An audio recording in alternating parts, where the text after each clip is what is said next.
मौके पर आज की ये विशाल महारैली आयोजित की गई है। साथियों, सबसे पहले मैं काशीराम जी के स्मृति दिन के लिए ये जो महारैली आयोजित की गई है तो उनको अपने श्रद्धा सुमन अर्पित करता हूं और इस महारैली में कुछ बातें हैं जो बातें मैं कहना चाहता हूं और बहुत लंबी बात ना कहते हुए कुछ महत्वपूर्ण बातें आप लोगों के सामने रखना चाहता हूं। सबसे पहली बात तो ये है कि मान्यवर काशीराम जी ने जिस मिशन को भारत में शुरू किया था और उसके लिए उन्होंने अपनी सारी जिंदगी लगाई, उस मिशन को ब्राह्मणों के चरणों पर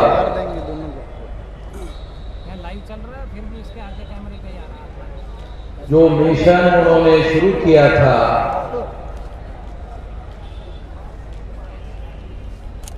उस मिशन को ब्राह्मणों के चरणों में शरणागत कर दिया गया। ब्राह्मणों के चरणों में समर्पित कर दिया गया था और बहुत सारे लोग इस बात को मानते थे कि अब ये मिशन समाप्त हो गया है। जो लोग ऐसा मानते थे, मैं उनके 15वीं स्मृति दिन के मौके पर ये बात आप लोगों को याद दिलाना चाहता हूं कि जब काशीराम जी ने 93 को मान्यवर मुलायम सिंह जी को मुख्यमंत्री बनाया था, उस समय 13 स्टेट में और 140 जिलों में वामसेक संगठन था।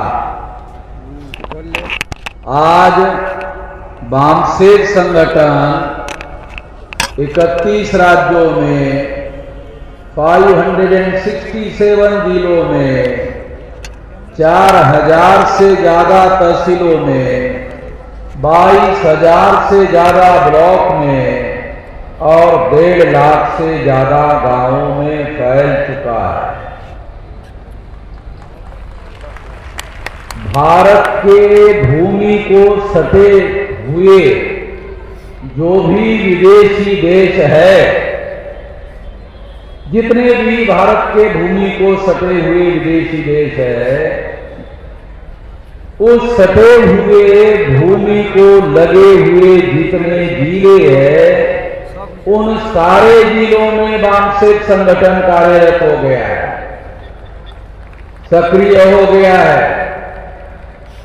और जो लोग ऐसा मानते थे कि ये मिशन अब समाप्त हो गया है, तो ये मिशन अब बहुत ज्यादा शक्तिशाली होकर, बहुत ज्यादा ताकतवर होकर उभर कर दोबारा खड़ा हो गया है।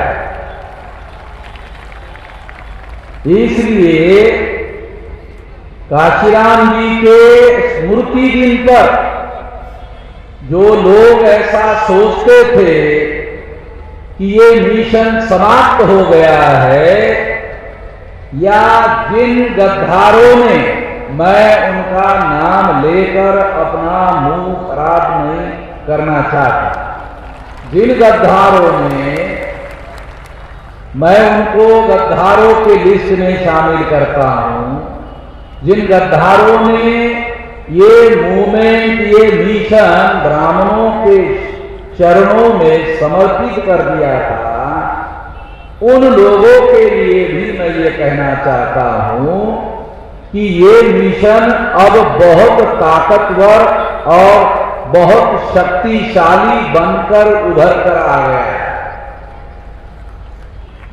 और इसके सबूत क्या है? बहुत ज्यादा ताकतवर और शक्तिशाली बनकर उभर कर आ गया है। इसके सबूत क्या है? इसका एक सबूत ये है कि 5 मार्च 2019 को हमने भारत बंद करवाया था और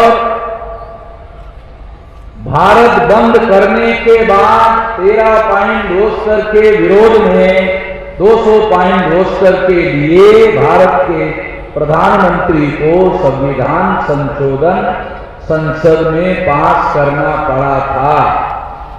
आप अंदाजा लगा सकते हो कि जो ताकत नरेंद्र मोदी को संसद में 200 पॉइंट रोस्टर के लिए संविधान संशोधन करने के लिए मजबूर कर सकता है, वो ताकत, वो शक्ति कितनी ज्यादा हो गई होगी, अनुमान लगाया जा सकता है। 29 जनवरी, दूसरा सबूत, 29 जनवरी 2020 को सीएए के विरोध में हमने भारत बंद करवाया था। उससे पहले दिल्ली देश का प्रधानमंत्री और देश का होम मिनिस्टर दिल्ली सीएए कहता था और अखबार में, एक ही दिन के अखबार में 10 जगह सीएए की खबर छपकर आती थी। उन्होंने सीएए बोलना ही बंद कर दिया। हमने केवल एक बार भारत बंद कर दिया 29 जनवरी 2020 को, तो उनकी बोलती बंद हो गई, सीएए बोलना ही बंद कर दिया। संसद में विरोधी पार्टी के लोगों ने पूछा कि आप सारे देश भर में सीएए लागू करने वाले थे, तैयारी कहां तक आ गई है? तो गृह राज्य मंत्री ने संसद में ऑन रिकॉर्ड जवाब दिया कि इस पर अभी सरकार ने कुछ भी सोचा नहीं है। कैसा सोचते? अगर सोचते तो एक बार में और भारत बंद कर देता, तो सोच नहीं सकते अभी। तो ये दूसरा सबूत है हमारी ताकत का, शक्ति का। तीसरा सबूत, अभी अभी नया सबूत है। ये नरेंद्र मोदी ने सारे देश के लोगों को कहा कि हमने बैकवर्ड क्लासेस के, पिछड़े वर्ग के, ओबीसी के 28 मिनिस्टर बनाए, 12 शेड्यूल कास्ट के मिनिस्टर बनाए, 8 शेड्यूल ट्राइब के मिनिस्टर बनाए। कौन से विरोधी पार्टी के लोगों ने ये मांग किया था? कांग्रेस ने। कांग्रेस मेन अपोजिशन पार्टी है। इस तरह की तो बात कांग्रेस करती ही नहीं है। तो फिर एससी एसटी ओबीसी की बात डेली कौन करता है? वामन निशान के अलावा शेड्यूल कास्ट की, शेड्यूल ट्राइब की, ओबीसी की, डेली मेरे अलावा कौन बात करता है? करता हूं। और अगर मैं ही एससी एसटी ओबीसी की बात करता हूं तो मैं ये कह सकता हूं तो बंद हो जाएगा कि मैं जो जागरण सारे देश भर में एससी एसटी ओबीसी के अंदर कर रहा हूं, उसको काउंटर करने के लिए तो आरएसएस के सहमति से 28 मिनिस्टर ओबीसी के बनाए, 12 शेड्यूल कास्ट के बनाए, 8 शेड्यूल ट्राइब के बनाए। वो 28, 12 और 8 जो एससी एसटी ओबीसी के लोग हैं उनको समझ में नहीं आएगा कि ये वामन निशान की वजह से तुम लोगों को बख्शिश मिला। उनको समझ में नहीं आएगा। कौन से विरोधी पार्टी ने ये डिमांड किया था?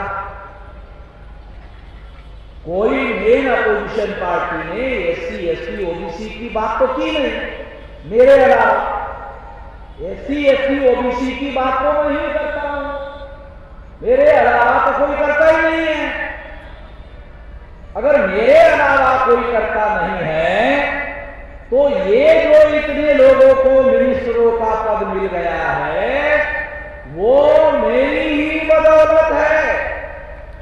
काशीराम जी कहा करते थे, जब ईमानदार लोगों का, जीनियस लोगों का आंदोलन ज्यादा बढ़ता है तो दलालों की और भड़वों की मांग ज्यादा बढ़ती है। काशीराम ने चर्चा इमाम की किताब में लिख के रखा है, निश्चित बात है कि जब ईमानदार और जीनियस लोगों का आंदोलन बढ़ता है तब दलालों और भड़वों की मांग बढ़ती है। और उन दलालों को इसलिए मिनिस्टर बनाया जाता है ताकि वो समाज में जाकर हमें काउंटर करने का काम करे। तो आपको याद दिलाना चाहता हूं कि जब इन लोगों को 28 मिनिस्टर बनाए, 12 शेड्यूल कास्ट बनाए, 8 शेड्यूल ट्राइब बनाए, तो नरेंद्र मोदी ने उनको क्या कहा? क्या कहा उनको मिनिस्टरों को? दिल्ली में आपका कोई काम नहीं है, जन आशीर्वाद लेने के लिए लोगों में जाओ।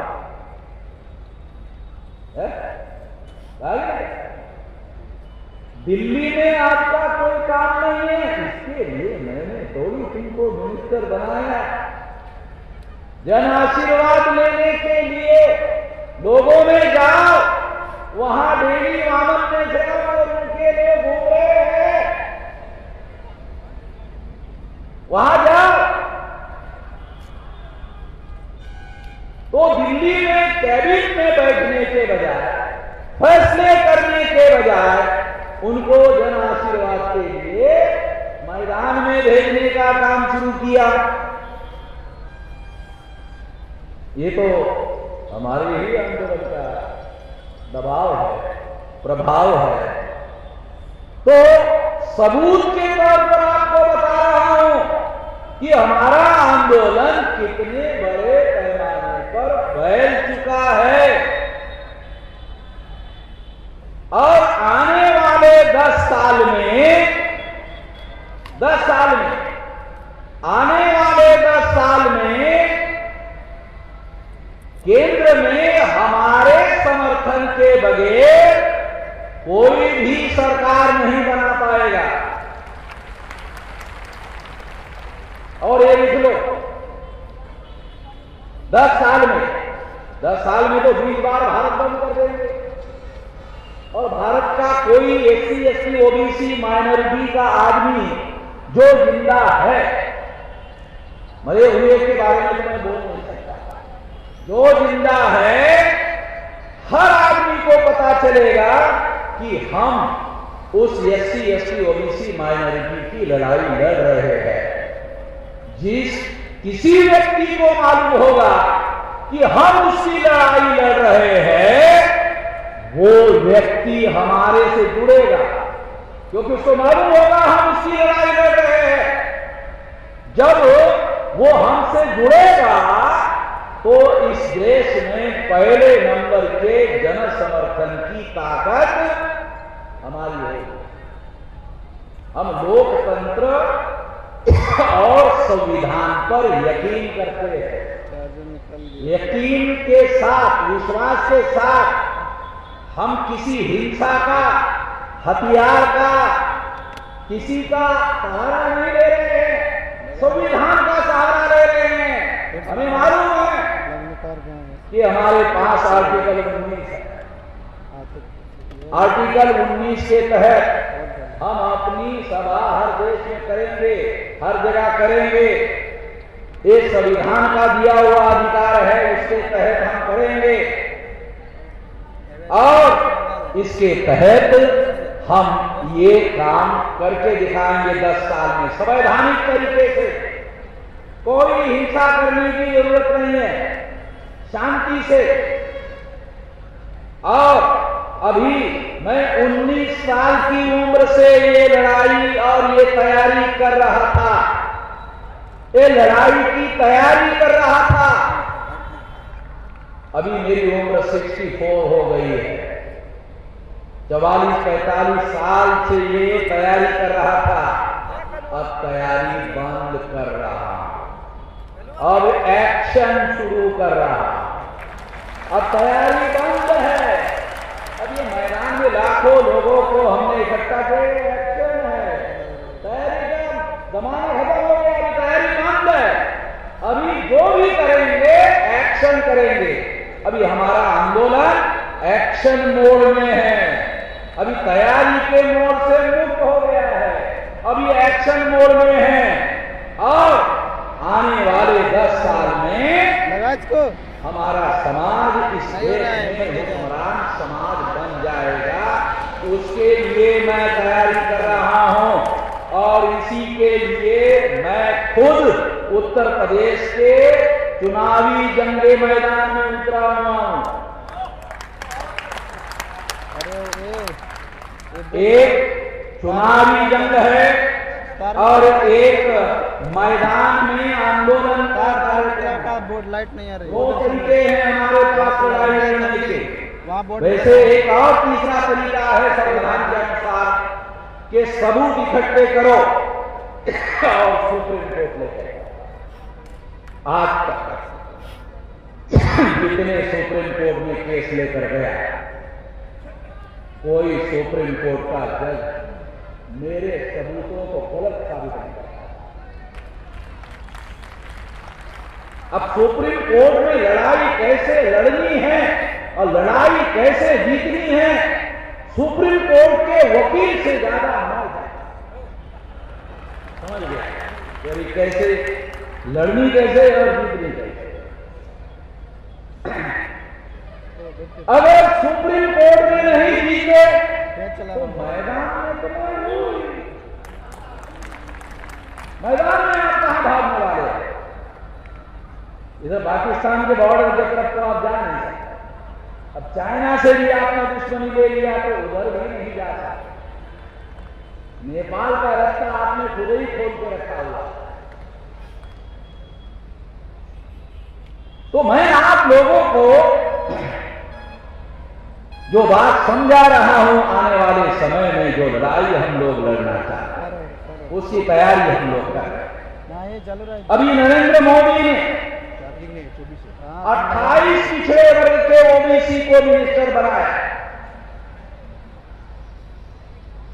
28 पिछड़े वर्ग के ओबीसी को मिनिस्टर बनाया। एक भी ओबीसी के मिनिस्टर को नहीं पूछा तुम्हारी ओबीसी की जाति आधारित गिनती करना है कि नहीं करना है। एक भी ओबीसी के मिनिस्टर को नरेंद्र मोदी ने नहीं पूछा और सुप्रीम कोर्ट में हलफनामा दे दिया नहीं कर रहे। तो हमारे 28 मिनिस्टर का दिखाने के लिए बना, दिखाने के लिए बना। धर्मेंद्र प्रधान जो यूपी का प्रभारी बनाया गया है उसको एजुकेशन मिनिस्टर बनाया। एजुकेशन मिनिस्ट्री में नीट का फैसला था। फैसला आरएसएस से बीजेपी के लोगों ने कर लिया विरोध में। उसको पता नहीं, एजुकेशन मिनिस्टर उसको पता ही नहीं है।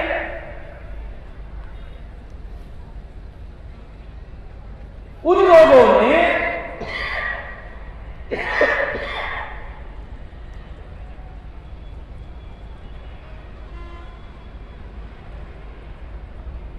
हमने सारे देश भर में हंगामा कर दिया, चलिए सारे देश भर में।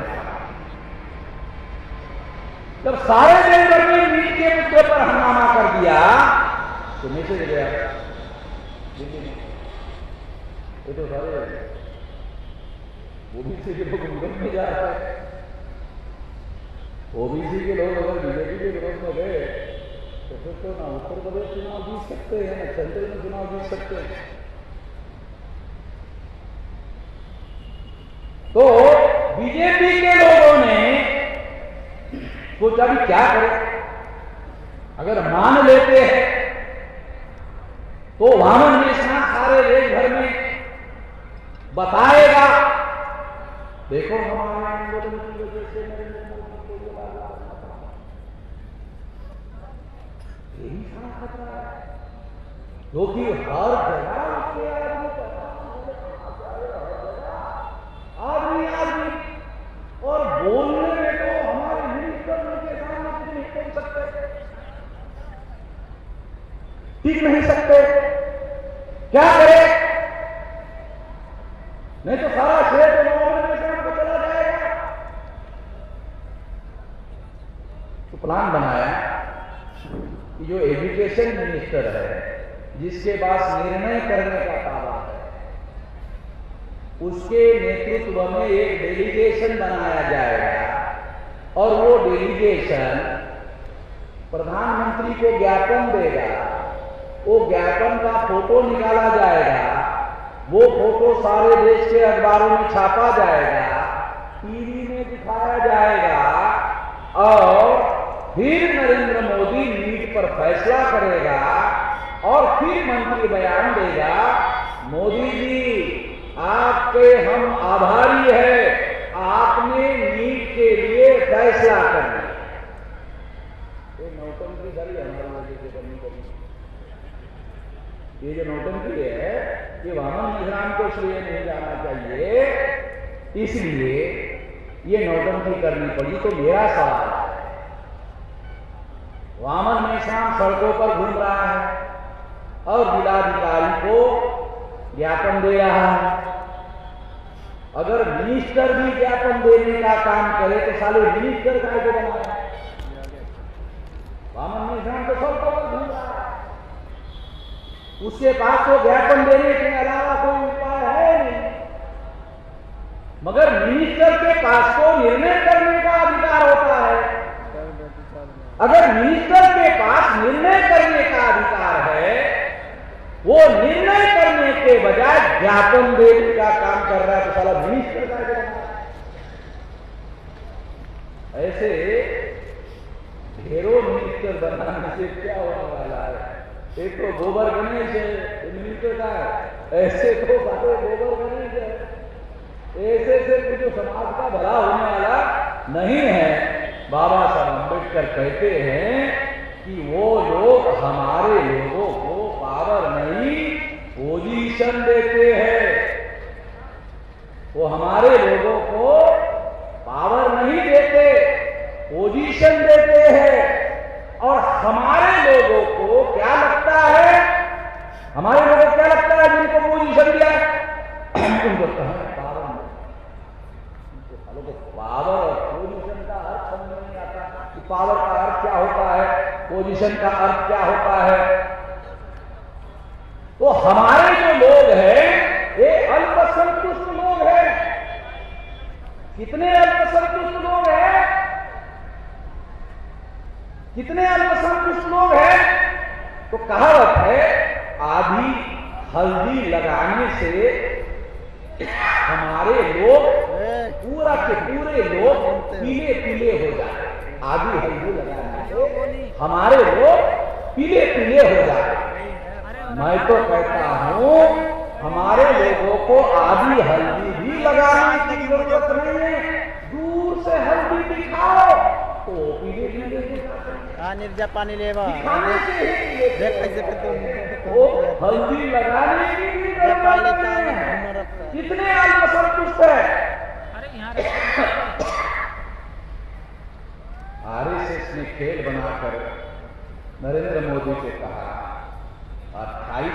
मिनिस्टर बनाना खतरनाक है, मगर ब्राह्मणों ने कहा मिनिस्टर बनाओ, पोजीशन दो, पावर मत दो, और प्रचार के काम के लिए मैदान में पानी रखा हुआ, देख पानी निकाला तो इनका कैबिनेट में देख पानी निकाले गाड़ी में चले का कोई मीनिंग नहीं है।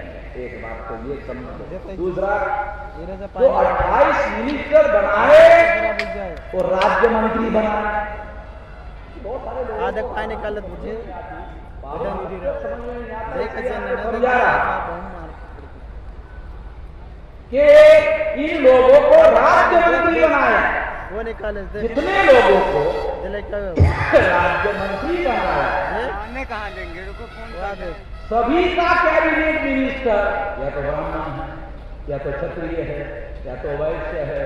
इसका मतलब है निर्णय करने के अधिकार ये नहीं। अबे यहाँ पे जाओ तो सही, मेरे यहीं पे राज्य मंत्री के अधिकार नहीं है। ए जतिन, ये नीरज जा रहा है पानी लेके यहाँ पे स्टेट पे ना। जेपी बोल, जेपी लेके आएगा, जेपी बोल। उन्होंने जेपी पानी ये जो खेल और पानी लेकर पानी आया अभी दूसरे लोगों को नीरज लेके आया, जाओ। हमें समझ में आता है तो हम भी निंदा कर सकते हैं, हम ही एक्सपोज कर सकते हैं। इसलिए बता रहा कि इनके पास ये राज्य मंत्री बना लेकर तुझे जतिन लेकर, ठीक है। छोटा जो काम नरेंद्र मोदी ने किया, जेपी बड़ा वाला यार, यहाँ उत्तर प्रदेश में योगी लाओ। योगी ने क्या किया? 7 मिनिस्टर क्या बड़ा वाला लेके आना दे, बताना। 7 मिनिस्टर में SC ST OBC और एक ब्राह्मण, तो 6 में SC ST OBC, 6 मिनिस्टर में SC ST OBC, SC ST OBC के सारे लोगों को राज्य मंत्री, मगर जो ब्राह्मण था उसको कैबिनेट मिनिस्टर बनाया।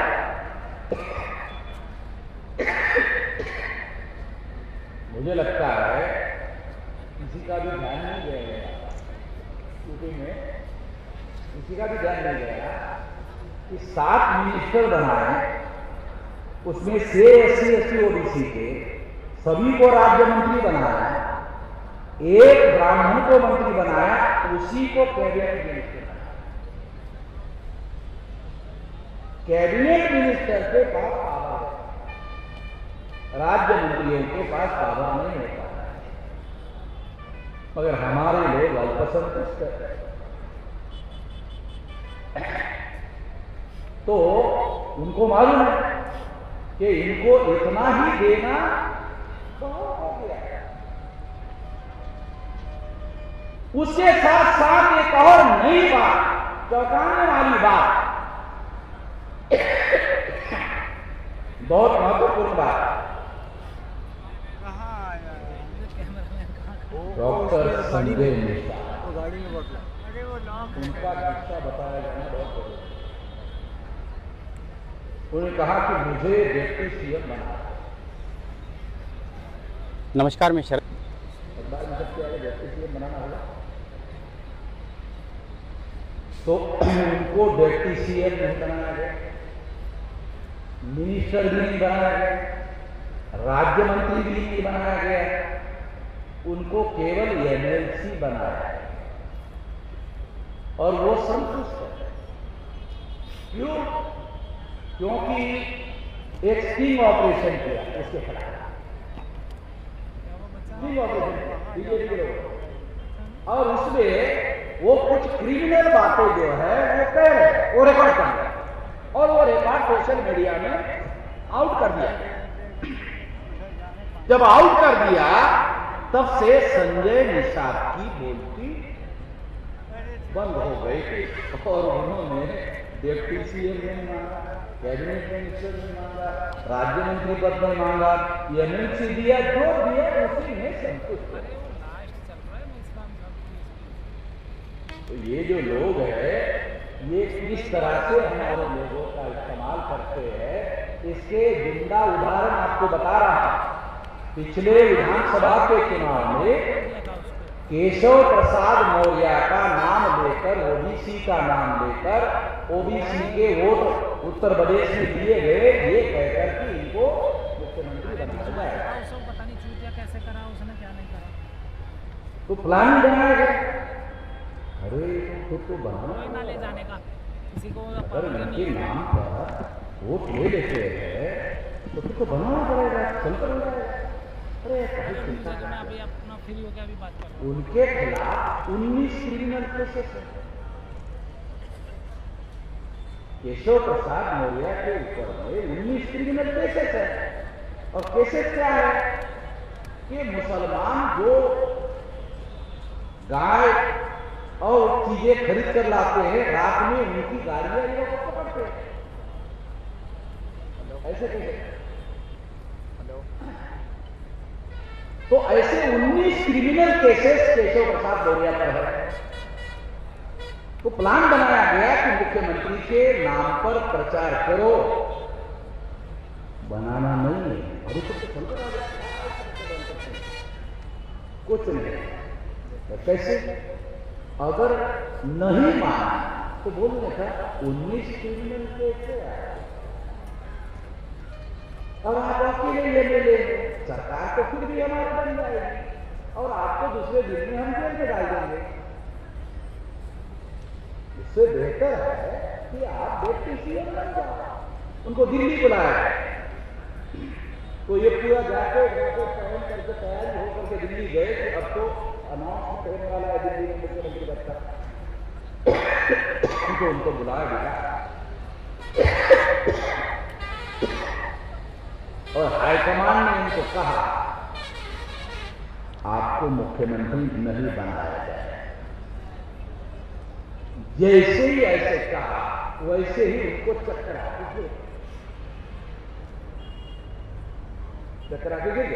गिर गए। तो उनको एम्स में एडमिट किया गया। खबर आ गई कि भाई अभी क्या खबर आता गया, लो ब्लड प्रेशर हो गया था, इस वजह से उनको एडमिट किया गया। अरे जब मुख्यमंत्री बनाने का वादा किया और जब वादा पूरा नहीं किया जाएगा तो ब्लड प्रेशर लो नहीं होता, हाई होता है। ऐसे सिचुएशन में ब्लड प्रेशर डॉक्टर साहब जा रहा है, लो नहीं होता, हाई होता है। वो हाई होने की वजह से चक्कर आ गया था और गिर गया था, इसलिए एडमिट हो गया। मगर हाई हो गया, अगर ऐसी खबर छापते हैं तो यूपी के लोगों को पता चले क्यों होता बताना पड़ेगा। इसलिए बताया गया कि लो हो गया, उनको पहले से आदत है लो होने का, इसकी वजह से ऐसा हुआ था। और उनको कहा गया कि आपको डिप्टी सीएम बनना। फिर से जो अब दो गधों को मिलाकर भी एक घोड़ा नहीं बनाया जाता, दो डिप्टी सीएम को मिलाकर भी एक सीएम नहीं बनता। और योगी को मालूम था कि इसका पत्ता काटकर मैं मुख्यमंत्री बना, तो वो तब से दोनों बोलते ही नहीं थे, आपस में बोलते ही नहीं थे। आ गए चुनाव। अब चुनाव में आरएसएस के सामने संकट खड़ा हो गया, बीजेपी के सामने संकट खड़ा हो गया कि योगी और केशव प्रसाद मौर्य आपस में बोलते नहीं, चले कैंपेन कैसे कराएंगे। तो योगी को कहा गया कि इसके बेटे का शादी है या बहू का या बेटी का, आप साड़ी लेकर गए और एक साड़ी में केशव प्रसाद मौर्य संतुष्ट हो गए।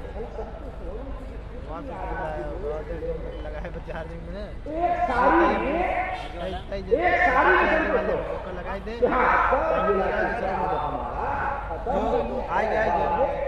बयान भी आ गया और इस तरह से हमारे तमाम बैठकों का उत्तर प्रदेश में इस्तेमाल हो। मैं ये बातें आज इसलिए आप लोगों को बता रहा हूँ, ये सारे उत्तर प्रदेश के लोगों को मालूम हो जाए और सारे लोग जो है अपने अपने इलाके में ये बातें लोगों को प्रचार करें। तो इनका जो सारा का सारा खेल है, सारा का सारा खेल चौपट हो जाएगा और आने वाले समय में 25-30 दल जो लोग हैं बैकवर्ड क्लासेस से, उन लोगों ने कहा आपके नेतृत्व में हम गठबंधन बनाने के लिए तैयार है। 25-30 दल के लोग कह रहे कि मेश्राम जी के नेतृत्व में 25-30 दल गठबंधन बनाने के लिए तैयार है, ऐसा उनका कहना है। और अगर ये गठबंधन बन गया तो हम इस गठबंधन को आधार बनाकर महागठबंधन बनाएंगे। यूपी में गठबंधन को आधार बनाएंगे और फिर महागठबंधन बनाएंगे। और जैसे ही महागठबंधन बनेगा तो बीजेपी वर्सेस महागठबंधन की ही लड़ाई यूपी में होगी। ये तय मान लीजिए। अगले चुनाव में आपको संदेश ये है कि सरकार बनाने के लिए तैयार रहिए। अभी से बोल रहा क्योंकि मुझे आंख लगाकर ज्यादा दिखाई देता है, आंख खुली रखकर मुझे कम दिखाई देता है। तो आप लोग तैयारी करिए और पूरे तैयारी के साथ यहां से जाइए और तैयारी करिए। इतना ही इस मौके पर मैं संदेश देना चाहता हूं और यही वास्तविक श्रद्धांजलि का है, यही मैं मानता हूं। धन्यवाद।